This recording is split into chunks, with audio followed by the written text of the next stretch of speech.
Assalamualaikum warahmatullahi wabarakatuh. Perkenalkan, nama saya Istiaza. Saya merupakan mahasiswa dari program studi perbankan syariah semester 4. Nah, untuk mata kuliah analisis pembiayaan bank syariah, pada kesempatan kali ini kita akan membahas materi mengenai pembiayaan bank syariah. Baik, adapun rumusan masalah yang akan kita bahas dalam materi pembiayaan ini, yang pertama yaitu mengenai pengertian pembiayaan, kedua unsur-unsur pembiayaan, ketiga tujuan pembiayaan, keempat fungsi pembiayaan, 5 jenis-jenis pembiayaan, dan yang terakhir yaitu kualitas pembiayaan. Baik, langsung saja kita melangkah ke materi yang pertama yaitu pengertian pembiayaan.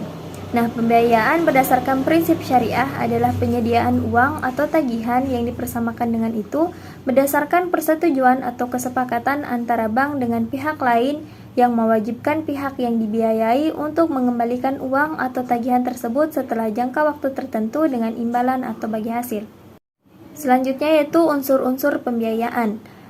Nah, unsur yang pertama yaitu adanya dua pihak, yaitu pihak bank syariah sebagai badan usaha yang memberikan pembiayaan dan adanya pihak kedua yaitu mitra usaha atau partner yang merupakan pihak yang mendapatkan pembiayaan. Yang kedua yaitu adanya kepercayaan yang diberikan oleh bank kepada pihak yang menerima pembiayaan. Yang ketiga, adanya akad. Nah, akad di sini merupakan kontrak perjanjian antara kedua belah pihak. Yang keempat yaitu adanya resiko, yaitu resiko kerugian yang akan ditanggung dari adanya pembiayaan. Kelima, adanya jangka waktu. Nah, jangka waktu sini adalah periode yang diperlukan untuk membayar kembali pembiayaan yang telah diberikan. Keenam yaitu balas jasa yang merupakan pembayaran sejumlah tertentu yang ditanggung oleh nasabah sesuai dengan akad yang telah disepakati antara bank dengan nasabah. Nah, materi selanjutnya itu tujuan pembiayaan. Tujuan pembiayaan berdasarkan prinsip syariah adalah untuk meningkatkan kesempatan kerja dan kesejahteraan ekonomi sesuai dengan nilai-nilai Islam. Pembiayaan tersebut harus dapat dinikmati oleh sebanyak-banyaknya pengusaha yang bergerak di bidang industri, pertanian, dan perdagangan untuk menunjang kesempatan kerja dan menunjang produksi dan distribusi barang-barang dan jasa-jasa dalam rangka memenuhi kebutuhan negeri pun eksplor. Selanjutnya yaitu fungsi pembiayaan.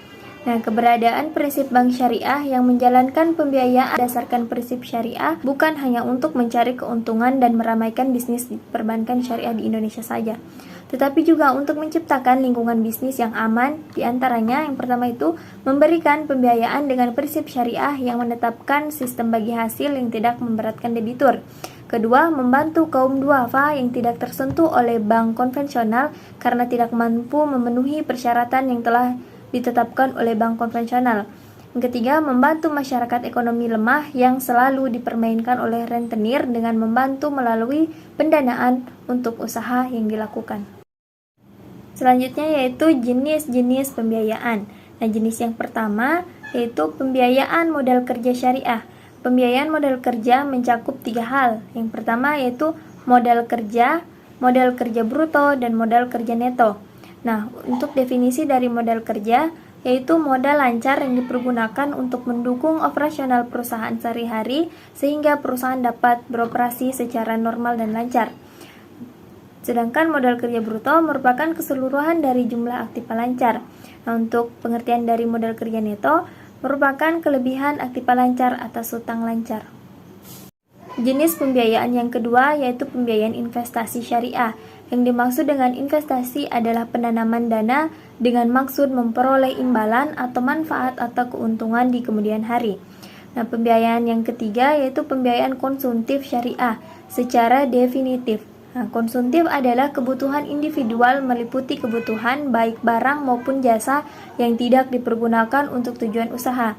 Menurut jenis akadnya dalam produk pembiayaan syariah, pembiayaan konsumtif dapat dibagi menjadi 5 bagian. Yang pertama itu pembiayaan konsumen akad murabahah, yang kedua pembiayaan konsumen akad IMBT, 3 pembiayaan konsumen akad ijaroh, 4 pembiayaan konsumen akad istisna, dan yang terakhir itu pembiayaan konsumen akad qard ditambah dengan ijaroh. Jenis-jenis pembiayaan yang keempat yaitu pembiayaan sindikasi. Pembiayaan sindikasi adalah pembiayaan yang diberikan oleh lebih dari satu lembaga keuangan bank untuk suatu objek pembiayaan tertentu. Pembiayaan sindikasi bank syariah lebih condong kepada proyek yang berskala besar dan akan lebih memberi manfaat apabila disalurkan untuk kepentingan untuk kemaslahatan umat, seperti pembiayaan pendirian sekolah dan perguruan tinggi, pendirian rumah sakit dan bersalin, dan koperasi unit desa berdasarkan prinsip syariah. Kemudian jenis pembiayaan yang kelima yaitu pembiayaan letter of credit. Nah, pembiayaan letter of credit adalah pembiayaan yang diberikan dalam rangka memfasilitasi transaksi impor dan ekspor nasabah. Nah, baik, selanjutnya itu materi terakhir, yaitu kualitas pembiayaan. Kualitas pembiayaan merupakan penilaian atau alat suatu bank untuk menilai tertagihnya atau kemampuan membayar pembiayaan oleh nasabah, di mana kriteria dalam menilai kualitas pembiayaan yaitu berdasarkan prospek usaha, kinerja usaha, dan kemampuan membayar.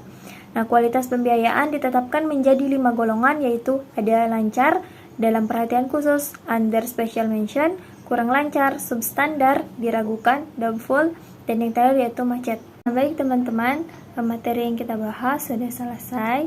Mungkin nanti kita akan lanjut di materi-materi selanjutnya yang tidak kalah lebih menarik lagi. Dan saya memohon maaf apabila ada kesalahan atau tutur kata yang kurang berkenan. Terima kasih kepada semuanya yang telah menonton sampai habis.